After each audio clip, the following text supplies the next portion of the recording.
Cerita akan diawali dengan diperkenalkannya seorang pria yang bernama Dan Forrester. Kita panggil saja Dan. Dia adalah seorang mantan militer angkatan darat dan beralih profesi sebagai guru biologi atau sains, yang saat ini sedang mengadakan pesta di rumahnya bersama keluarga kecilnya, yaitu ada sang istri yang bernama Amy Forrester dan sang putri tercintanya yaitu Murray Forrester. Di saat mereka sedang menonton sebuah acara televisi yang menyiarkan pertandingan bola, tiba-tiba saja siaran TV tersebut terganggu oleh kemunculan sebuah cahaya dan para pasukan bersenjata di tempat pertandingan tersebut. Dan ternyata para pasukan tersebut adalah militer 30 tahun di masa depan yang dipimpin oleh sang letnan yang mengatakan bahwa mereka adalah dari masa depan yang sedang berperang melawan para alien yang disebut landak putih. Dan 11 bulan yang akan datang, seluruh umat manusia akan punah jika mereka tidak membantunya. Maka dari itu di masa depan membutuhkan bantuan seluruh umat manusia untuk berperang bersamanya melawan alien di masa depan. Atas kejadian itu, seluruh pemerintah negara di dunia mengirim para militer untuk membantu perang 30 tahun di masa depan. Namun harapan itu pun seperti akan musnah dikarenakan hanya segelintir tentara yang selamat. Dan para pemimpin dunia pun sepakat melakukan perekrutan di seluruh dunia untuk pergi ke masa depan berperang melawan landak putih. Dan yang melakukan aktivitas seperti biasa, yaitu mengajar di sekolah tentang ilmu sains. Namun semua murid tampak lesu tak bersemangat yang dikarenakan percuma saja hari ini belajar, namun kedepannya mereka akan kalah dengan si alien. Dan murid yang teramat tampan ini bernama Martin, yang dimana semua murid tak bersemangat, sedangkan dia mengacungkan tangannya untuk bercerita tentang sains gunung berapi purba. Di saat itulah Dan mendapatkan sebuah pesan dari pemerintah untuk merekrutnya ke masa depan. Dan pun mendatangi pusat militer untuk menjalani beberapa tes. Saat tangannya dimasukkan ke sebuah alat dan data-data kehidupan Dan pun terbaca yang menunjukkan bahwa dirinya akan mati 7 tahun lagi. Karena itulah dirinya memenuhi persyaratan wajib militer. Lalu tangannya ditancapkan sebuah alat sensor teleportasi yang membantunya untuk pergi ke masa depan, dan jika dia mencoba melepaskannya, maka dirinya akan dipenjara seumur hidup. Ketika Amy sang istri sedang bekerja sebagai psikolog, Dan pun datang menemuinya dengan menunjukkan sebuah alat di tangannya yang membuat Amy sedikit terkejut. Karena tidak ingin kehilangan suami tercintanya, Amy menyarankan untuk kabur saja. Namun Dan mengatakan itu percuma saja karena jika tertangkap maka dirinya dan keluarganya akan dipenjara seumur hidup. Di keesokan harinya Dan pun berpamitan dengan Amy dan Murray putri tercintanya, yang membuat Murray sangat sedih karena mungkin sang ayah akan pergi dan tidak akan pernah kembali. Namun Dan mengatakan kepada sang putri jika semua akan baik-baik saja, ini hanya 7 hari di masa depan, dan dirinya berjanji akan kembali untuk putri tercintanya. Setibanya Dan di tempat kemiliteran yang nampak dalam perekrutan tersebut, tidak memandang mereka muda, tua, wanita, dan laki-laki. Dan tidak ada pelatihan dasar seperti baris berbaris, merangkak, memanjat, dan push up. Yang ada adalah menembak dengan mental yang kuat. Di sana Dan pun mempunyai teman satu tim, yaitu Charlie yang seorang direktur teknologi, dan pria yang sangat pendiam nampak seperti pembunuh, yaitu Dorian yang dirinya sudah menyintas ke masa depan sampai 3 kali, yang berhasil membunuh landak putih dan menjadikan cakarnya sebagai aksesoris.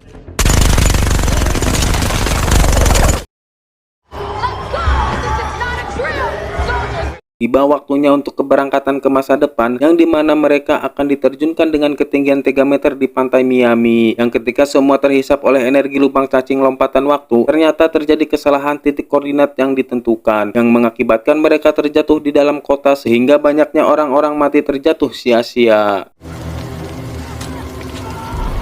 Namun beruntungnya Dan dan teman satu timnya selamat, yang berhasil terjun di atas kolam renang gedung. Dan di saat itu juga Dan mendapatkan panggilan dari pusat komando yang dipimpin oleh seorang wanita, kita sebut saja dia kolonel, yang mengatakan jika saat ini mereka berada di posisi pusat kota yang akan dilakukan pengeboman. Dikarenakan pusat kota saat ini telah dikuasai oleh landak putih, namun dengan sisa waktu yang tersisa, Dan harus melakukan sebuah misi penyelamatan terhadap ilmuwan yang berada di tempat lab dan membawa toksin biru, yang dimana Dan Forrester adalah seorang mantan tentara. Dirinya pun dijadikan pemimpin dalam misi tersebut.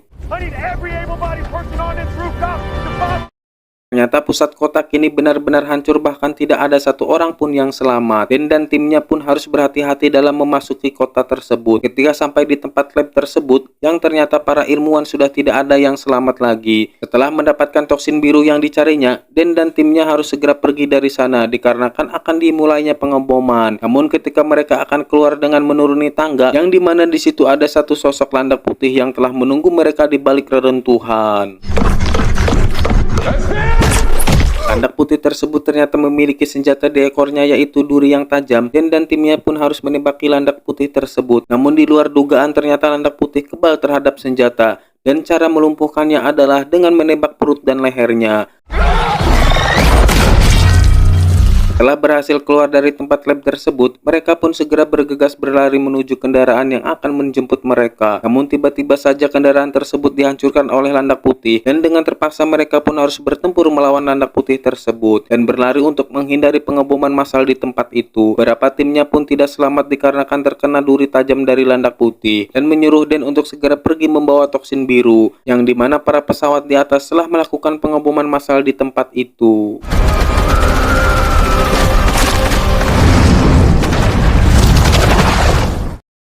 Den yang terbangun di pusat komando pangkalan militer, dan ternyata yang selamat dalam misi ini pun hanya Charlie, Dorian, dan dirinya. Tiba-tiba saja Den dipanggil oleh pasukan militer untuk menemui kolonel. Namun begitu mengejutkannya, ternyata kolonel itu adalah Molly Forrester yang kini sudah dewasa. Den pun merasa bangga terhadap putrinya karena dia menjadi wanita yang tangguh. Muri yang saat ini telah menjadi kolonel dan sebagai ilmuwan sains bioteknologi.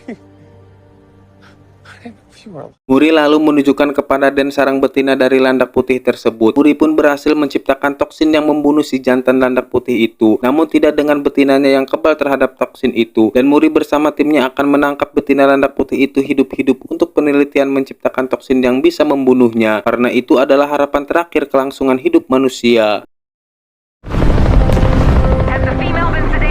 Tiba di tempat sarang betina si landak putih, Muri yang memerintahkan Den untuk tetap di helikopter, sementara dirinya masuk ke dalam sarang, yang dimana landak putih itu pun begitu kebal dengan suntikan bius yang terus menyerang para pasukan. Dan Muri yang terdesak oleh si landak putih yang mencoba untuk menahan agar si landak putih tidak menembakkan durinya.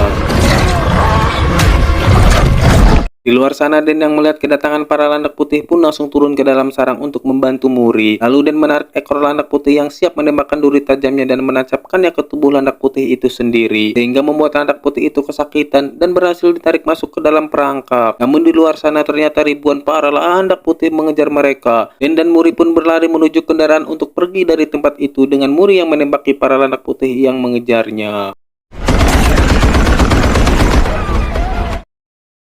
Singkat cerita, betina landak putih berhasil ditangkap dan dibawa ke tempat pusat pangkalan militer yang berada di tengah laut, yaitu Deepswell. Dikarenakan betina landak putih itu begitu kuat, Muri harus menyuntikkan bius setiap jamnya. Muri pun memulai penelitiannya yang melakukan ribuan tes toksin. Dan jika toksin itu berhasil, Muri meminta ayahnya untuk membawa kembali ke 30 tahun sebelumnya, yang dimana toksin tersebut tidak akan pernah berhasil di masa depan, dikarenakan masa depan sudah begitu banyaknya para landak putih tersebut, dan sudah tidak ada waktu lagi untuk memproduksi toksin tersebut. Namun Den bisa memproduksi massal toksin tersebut di 30 tahun sebelumnya, untuk mencegah terjadinya perang.